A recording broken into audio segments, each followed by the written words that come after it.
Okay, let's dive right into this. I want you to picture the cobblestone streets of ancient Rome.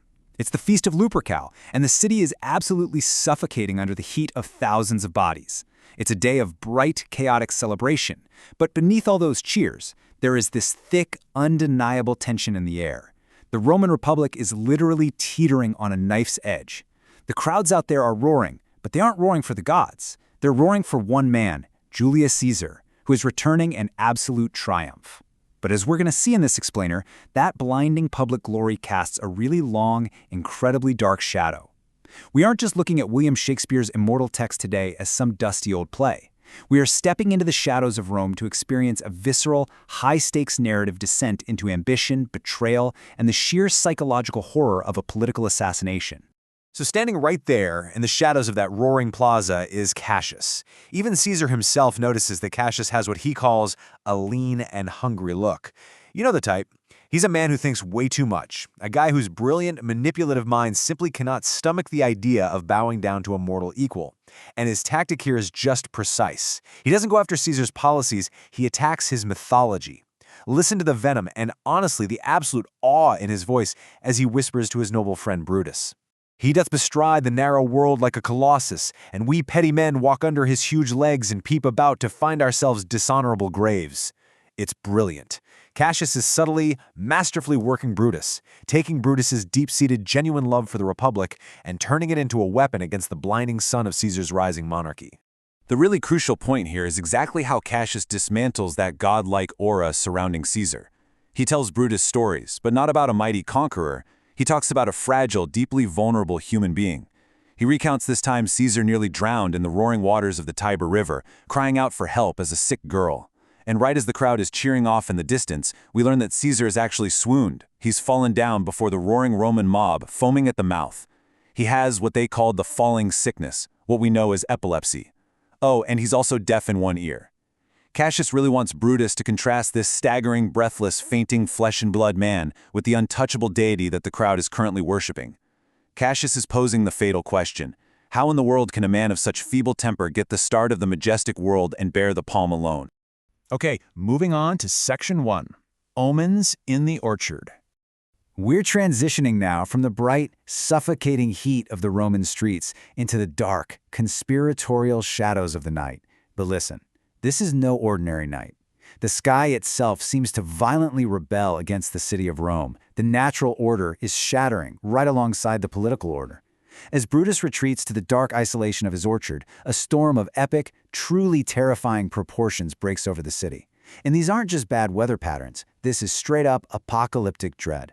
The Senator Casca is walking the streets with his sword drawn against the disturbed sky, and he's recounting these supernatural horrors that would chill anyone's blood. He describes a tempest dropping actual fire from the heavens, a lion just wandering the steps of the Capitol, glaring at him before walking away. He talks about 100 ghastly women who swear they saw men walking up and down the streets completely engulfed in flames. And maybe the creepiest of all, the bird of night, an owl, sitting in the marketplace at high noon, just hooting and shrieking. It's like the universe is screaming a warning. Nature is having convulsions, perfectly reflecting the monstrous, bloody deed that's currently hatching in the dark. And out there, in that dark, amidst the roaring thunder, stands Brutus. The agonizing psychological torment is just tearing this man apart.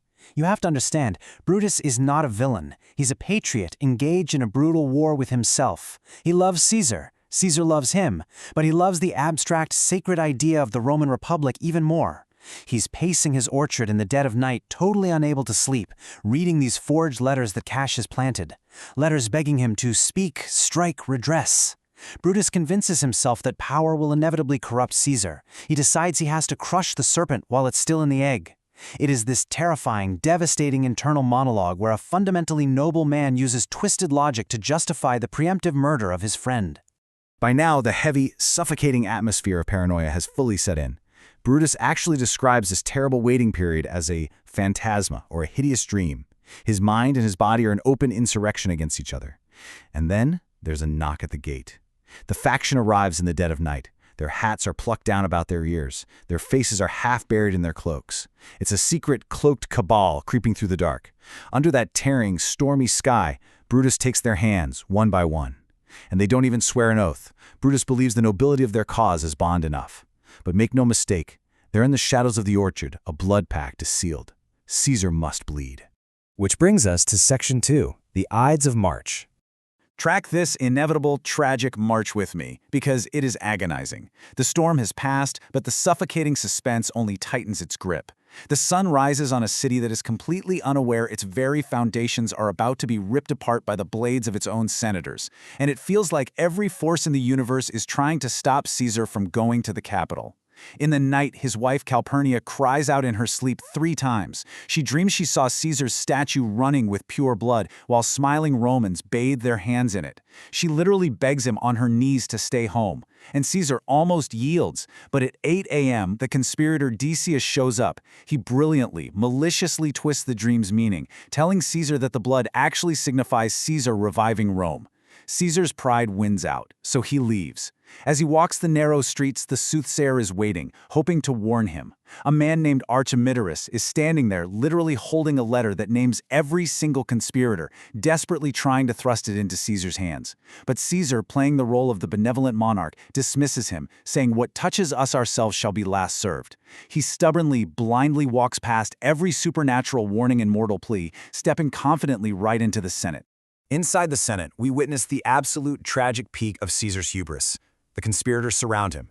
They're bowing low, pretending to beg for the return of a banished citizen. They're pressing in close, their hands hidden inside their togas. And Caesar, utterly unaware of the steel just inches from his flesh, looks down on them with this absolute, unshakable arrogance. He basically declares his own invincibility. "I am constant as the northern star," he booms. He proclaims that while other men are flesh and blood and easily moved, he alone holds his place in the firmament. He is practically declaring himself an immortal god right then and there. And it is in this exact moment of supreme blinding arrogance that the signal is finally given.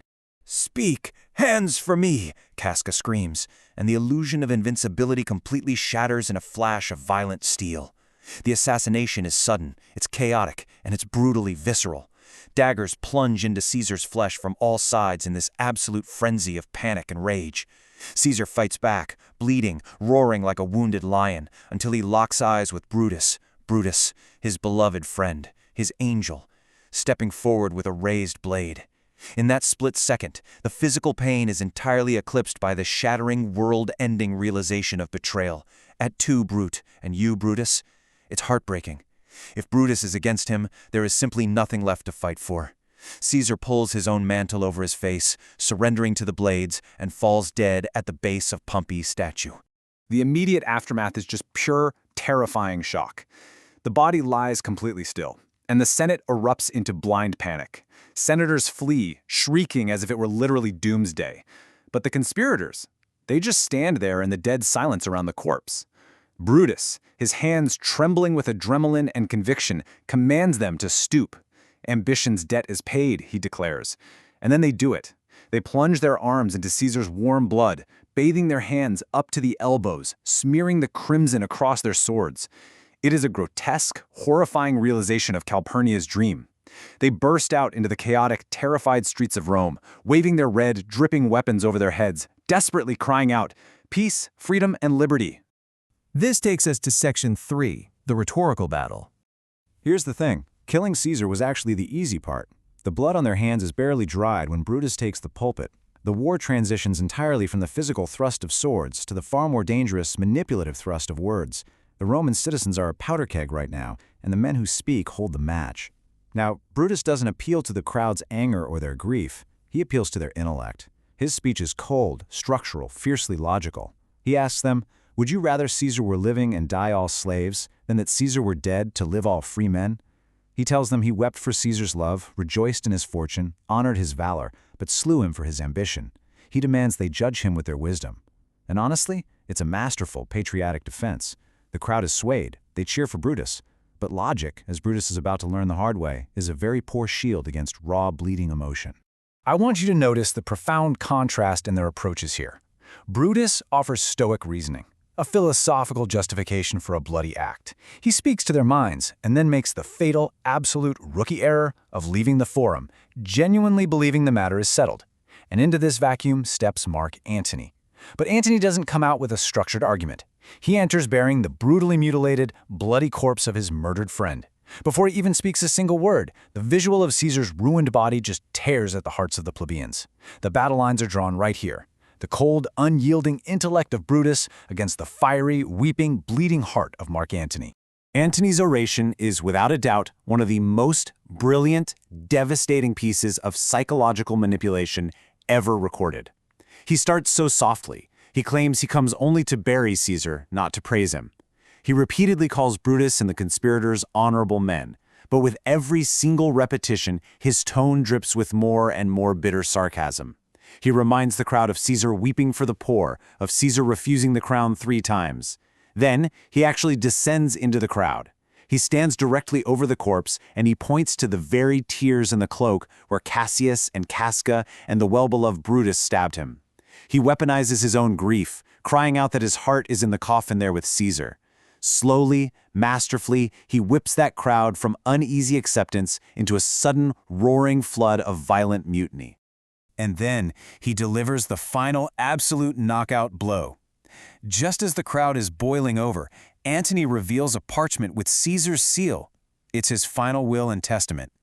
He pretends he shouldn't read it, which of course drives the crowd utterly mad with anticipation. When he finally yields, the revelation is explosive. To every single Roman citizen, Caesar has left 75 drachmas. Furthermore, he's left his private arbors and his newly planted orchards for the public to walk and recreate in forever. Caesar didn't view them as subjects to rule. He viewed them as his heirs to bless. This realization entirely shatters whatever restraint the crowd had left. They aren't a political body anymore.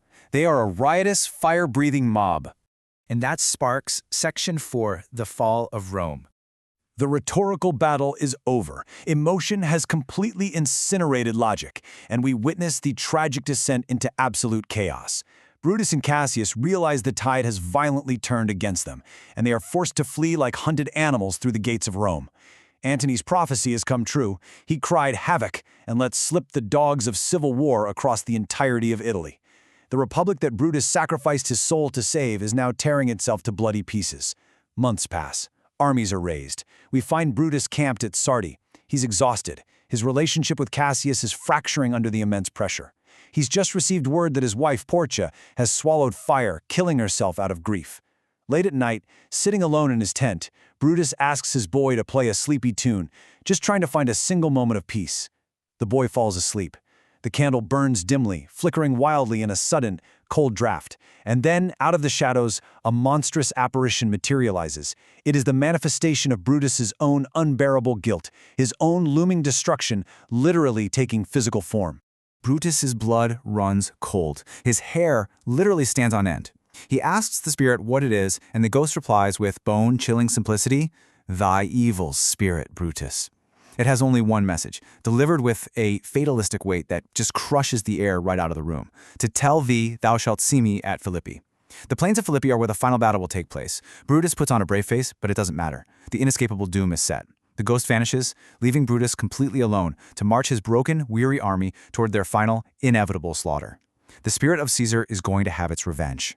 And so we finally arrive at the bloody, dust-choked plains of Philippi. Cassius, misled by a tragic misunderstanding of the battlefield, has already fallen on the very dagger he used to stab Caesar. Brutus, seeing his army routed and his cause completely annihilated, chooses the Roman death rather than being paraded through the streets in chains. He runs upon his own sword. The sun sets on the Roman Republic in bloody, red rays. But as Mark Antony and young Octavius stand over Brutus's lifeless body, Antony offers a surprisingly respectful, haunting final tribute. He recognizes the immense, complex tragedy of the man lying before him. The other conspirators acted out of envy and malice, Antony says. Only Brutus acted from a general, honest thought for the common good. Antony looks down at him and says, this was the noblest Roman of them all. Which leaves us with this final, truly haunting question. Did Brutus save the Republic by sacrificing his soul? Or did his rigid, noble honor ultimately destroy the very Rome he loved so much? He killed a tyrant only to birth an emperor, plunging the known world into a bloody civil war in the process. It is a terrifying, jagged line between patriotism and murder. I really hope this descent into the shadows of Rome has given you a profound new understanding of the complexities of ambition, loyalty, and betrayal. Let this question sit with you for a while, and I'll catch you on the next explainer.